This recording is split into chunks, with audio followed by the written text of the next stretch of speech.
ministro do Supremo Tribunal Federal, Dias Toffoli, né, tem conversado com esses interlocutores, como a Marília já trouxe para a gente, sobre a possibilidade de devolver o caso Master à primeira instância da Justiça.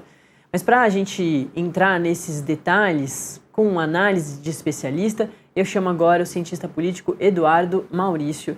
Eduardo, muito bom dia, prazer te receber aqui no Acorda Metrópolis.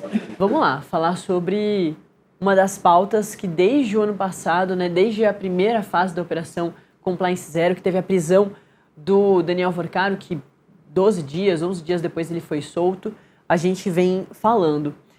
Esse caso do Banco Master foi criando cada vez mais desdobramentos importantes, envolvendo cada vez mais figuras políticas importantes, principalmente aí a relatoria do ministro Dias Toffoli. O que deve ser melhor para essa situação deixar de ser tão polêmica? O abandono ali do ministro Dias Toffoli da relatoria, e isso seria inédito, ou a volta desse caso para a primeira instância, porque isso já é uma curiosidade desse caso, né?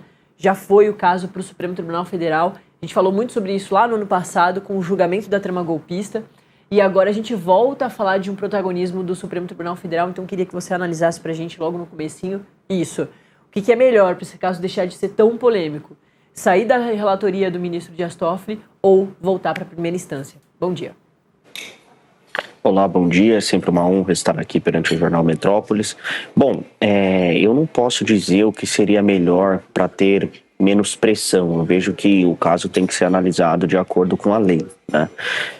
A competência deve ser seguida. E nesse caso, eu vejo que a competência do ministro Dias Toffoli, né, do STF, com certeza segue aí o princípio da legalidade.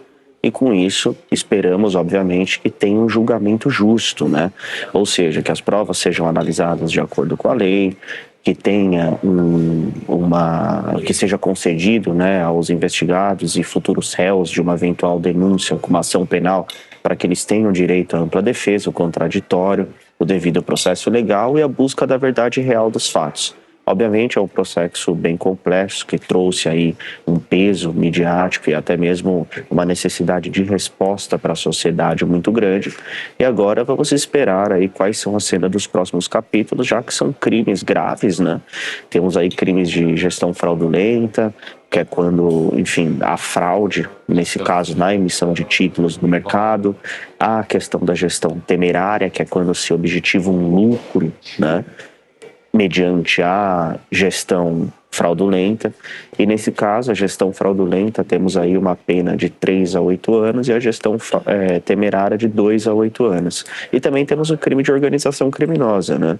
Que é quando, enfim, tem uma reunião de pessoas no qual existe aí uma divisão de tarefas, uma hierarquia, com uma pena também máxima de 8 anos. Então a gente vê penas, a moldura penal, né, para os crimes em questão não são tão altas, entretanto, os crimes em questão trazem aí prejuízos de cifra milionárias, muitas vezes até mesmo bilionárias para o sistema financeiro nacional.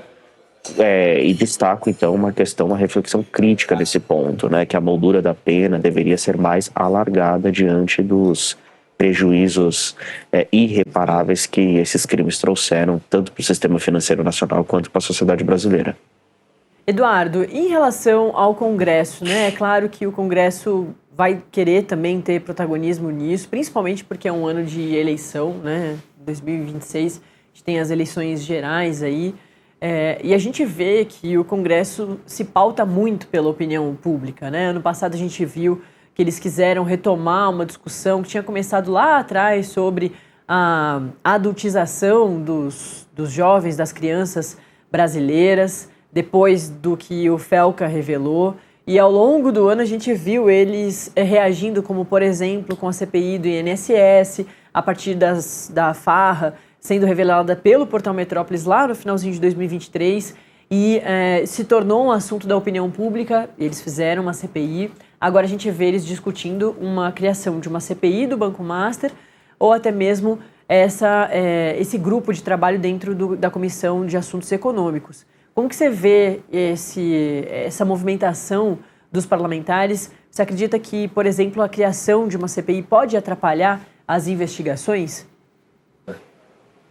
Olha, diante do peso na sociedade desse tema, né, que trouxe aí, de fato, uma opinião pública muito forte sobre esse tema e, sobretudo, que a sociedade espera que os envolvidos nesses crimes sejam punidos, né, de acordo com a lei e punidos também com uma pena que seja proporcional ao tamanho do prejuízo causado tanto no sistema financeiro nacional como na sociedade.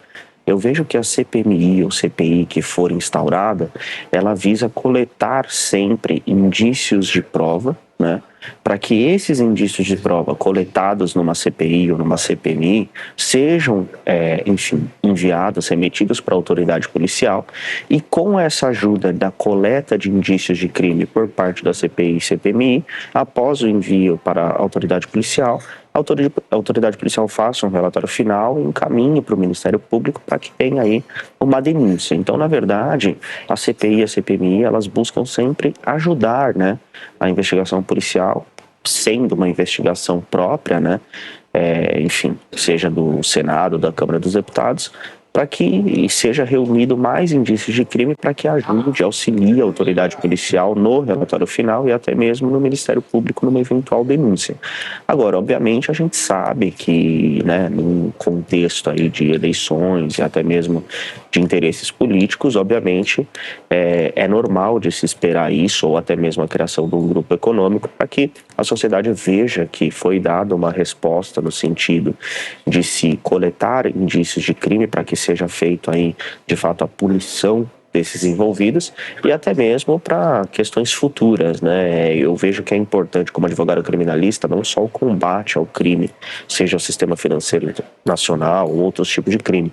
É importante também a prevenção desses tipos de delitos para que não ocorram mais. E por isso é importante entender o modus operandi de como aconteceu essa emissão de títulos falsos e como foi feita essa inserção dentro do sistema financeiro nacional, que, enfim, de forma drástica e causou prejuízo a muitas pessoas e muitas empresas envolvidas. E de outro lado, os principais aí mentores, né, supostamente desse esquema já estão em liberdade em um prazo muito pequeno desde que ocorreu a prisão efetiva.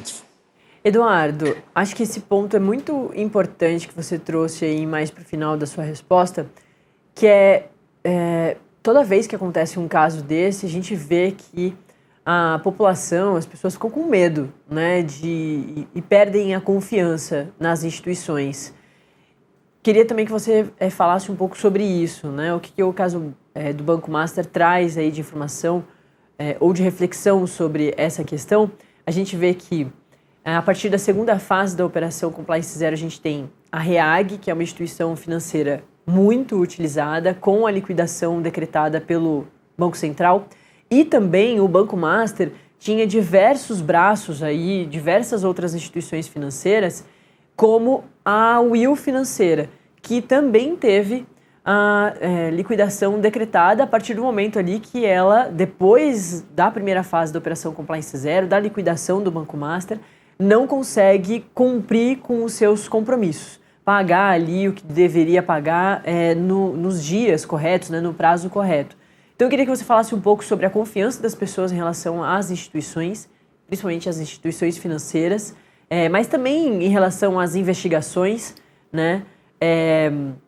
E é isso, assim, como que a população segue, inclusive acreditando que vai ser ressarcida, né? É um número muito grande aí de pessoas que vão receber o dinheiro aí, de quem tem um rendimento de até R$250 mil com o Banco Master, com a Will Financeira, pelo FGC, mas tem um número também grande de pessoas que vão demorar muito para receber porque tem rendimentos maiores que R$250 mil.